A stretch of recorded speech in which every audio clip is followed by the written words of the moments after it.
de regreso junto al pastor José Córdoba en Presente 7, presentando la lección que tiene que ver con un Señor Jesús, creador, sustentador y proveedor de todas las cosas. Así es. Pastor, veníamos hablando fuera de cámara un poquito, lo importante de ver cómo la gente percibe ese mal natural y cómo nosotros, a la luz de la revelación, debemos plantearnos este tema, ¿no? Sí, en verdad, yo estaba reflexionando un poquito en un puntito que fue mencionado anteriormente, de que Dios es un generoso proveedor, y las Sagradas Escrituras nos informan que cuando Dios creó todas las cosas, había alimento en abundancia para todas las criaturas, y del mejor alimento, y que no había que competir, diríamos, ni usar la fuerza o la violencia para poder sobrevivir. Esto es contrario al concepto evolucionista, ¿no es cierto? Que es la supervivencia del más apto, ¿no? Del más fuerte, digamos, bueno, este come y los otros se debilitan hasta que se mueren. Entonces, Dios no tenía en ningún modo, digamos, en mente dar prioridad o dar privilegio a alguna de las criaturas sobre otras, como discriminando, ¿no? Dios es un Dios de amor y proveyó en forma amplia y generosa para que todos pudieran sustentarse. Eso es muy bueno que y lo disfrutar de una vida en plenitud, ¿no? Dentro de su rol en la naturaleza, ¿no? Los animales, desde los más pequeños hasta los mayores, como también, por supuesto, el ser humano.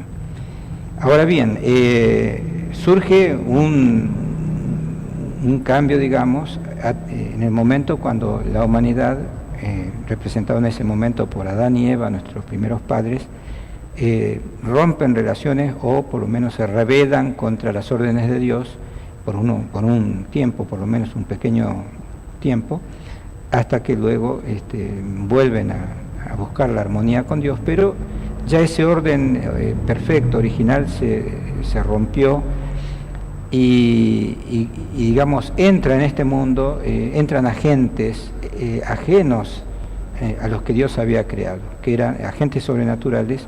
En la Sagrada Escritura nos presentan a los ángeles caídos, que ya habían desobedecido, se habían rebelado contra el gobierno divino en el cielo, y esos ángeles tomaron posesión del mundo y ocuparon el lugar de administradores y gobernantes de este mundo, usurpando la posición que hasta ese momento había, Dios había puesto sobre los hombros de Adán y Eva, o especialmente de Adán, ¿no es cierto?, pero de Adán y Eva. Entonces, allí es cuando comienza el mal, a manifestarse, no solamente en los seres humanos, sino también en la naturaleza.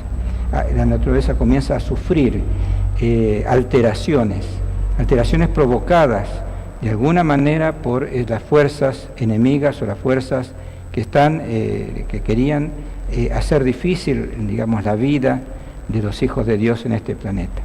Y por eso lo que decíamos, ¿no?, los cataclismos y todas esas grandes manifestaciones naturales que traen mucho sufrimiento. Eso lo debemos escribir de acuerdo a lo que enseña la palabra de Dios en el marco del conflicto entre el bien y el mal. Hay un gran conflicto universal. Es el telón de fondo, diríamos, ¿no? Es el telón de fondo, es el contexto en el cual nosotros, desde ese momento, la humanidad se ha tenido que mover. Es una situación, diríamos así, de emergencia, no es la que Dios había deseado, ni la que Dios había planificado, sino que es una total alteración.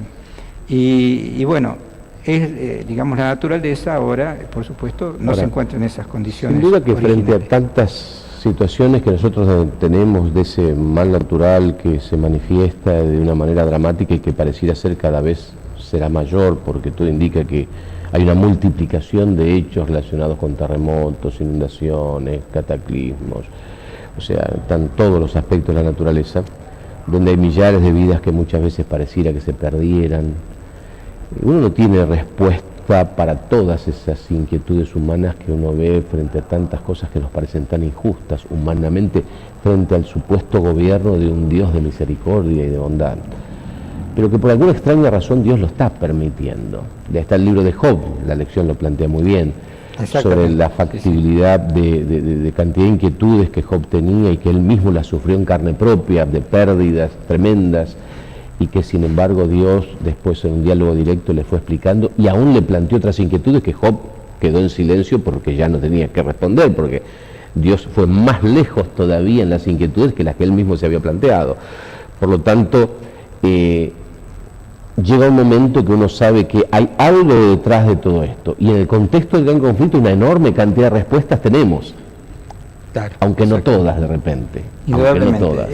Hay muchas, por ejemplo, Job, este patriarca que sufrió muchísimo, se preguntaba por qué motivo él tenía que sufrir eso. Claro. En ese tiempo la idea era, estaba instalada, y no solamente en ese tiempo, sino inclusive en nuestro tiempo puede mucha gente tenerla en mente, de que cuando uno sufre es porque es un castigo de Dios, es un castigo por alguna cosa mala que hemos hecho. Casi todas las culturas medio que manejan esa información, ¿no? Ese concepto. Y que hay que aplacar la ira de ese Dios, y sacrificios, esfuerzos, cosas, hacer algo para que ese Dios se calme, ¿no? Exactamente, sí, hacer alguna promesa, ¿no es cierto? Señor, si tú haces esto, yo voy a hacer tal cosa, yo me voy a portar bien, y esto y lo otro, porque lo que me está pasando. En realidad, eso es un concepto, digo, que se instaló. Y en el libro de Job, Dios, como por así decir, soluciona eso. El libro de Job es uno de los primeros libros de la Biblia. Está entre el primero o segundo libro de la Biblia.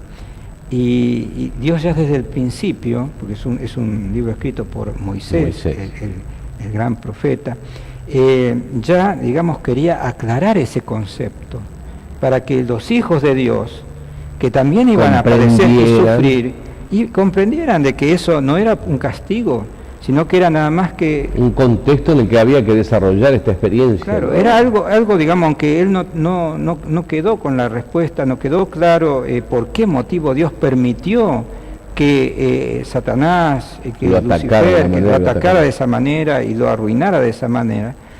Y lo sorprendente, pastor, es que hombre justo era, dice la Biblia. Exactamente, destaca ese hecho, de que era un hombre perfecto, sin embargo, digamos, en el sentido que era un hombre espiritualmente maduro y recto delante de Dios, era totalmente sincero y consecuente con su fe en Dios.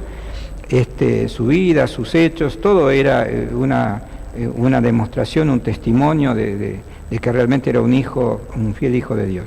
Y eso lo destaca Dios mismo, no Job ni sus amigos, sino Dios. Sin embargo, Dios permite todo eso para que nosotros, al leer esa historia, para que nosotros nos demos cuenta que el sufrimiento no es ajeno a Dios, pero por otro lado no es provocado por Dios. Dios no lo provoca el enemigo de Dios. Y por otro lado, Dios está dispuesto a sustentar, a mitigar, a consolar, a sostener, restituir inclusive ante las pérdidas que genera ese proceso. Compensar después, como pasó en el caso de Job. No siempre es así, pero en algún momento aún se está. Algún momento se va a compensar o se va, digamos, a vindicar totalmente a cada hijo de Dios que ha sufrido o que ha padecido injustamente. Eso es el mensaje que da el libro de Job, ¿no? Y ahí muestra de que en realidad Dios está gobernando sobre una creación dañada por el mal, por el pecado, pero que Él está, digamos, gobernando en forma imparcial sobre todo. Buenos y malos, dice en Mateo. Sobre buenos y malos. Justos e injustos. Sale sobre buenos y malos y llueve sobre justos e injustos. Es decir, Dios no es, digamos, parcial, favoreciendo a algunos nomás y discriminando a los que no están totalmente obedientes, obedeciendo a su palabra, ¿no? Amén, qué hermosura. Pastor, Dios gobernando sobre todos, a pesar del daño que la creación ha recibido por causa de la presencia del pecado. Dios sigue proveyendo a unos y a otros sin distinción y sin acepción de personas. No todos lo reconocen, pero Dios a todos les manifiesta esa misericordia. Hay una cita al final, si usted quisiera rescatar alguno de los pensamientos de ella, de Joyas de los Testimonios, página 359, 259, perdón, a la 261. No sé si leerla toda, pastor, pero me parece que hay 2 o 3 frases allí que son muy significativas, ¿no? Por ejemplo, esa segunda frase: se ha generalizado hace mucho la idea de que Dios está restringido por sus propias leyes. Los hombres niegan o pasan por alto su existencia o piensan que puede explicarlo todo, aún la acción del Espíritu sobre el corazón humano, y ya no reverencian ni nombre ni temen su poder. O sea, esas cosas están presentes entre nosotros, ¿no? Sí, sí, exactamente, ¿no? Es notable el hecho de que mucha gente está, digamos, sufriendo por el concepto de que Dios no tiene, digamos, poder sobre su vida, sobre sus situaciones. Dios no se interesa ni tampoco está dispuesto a apoyarlo o ayudarle, ¿no?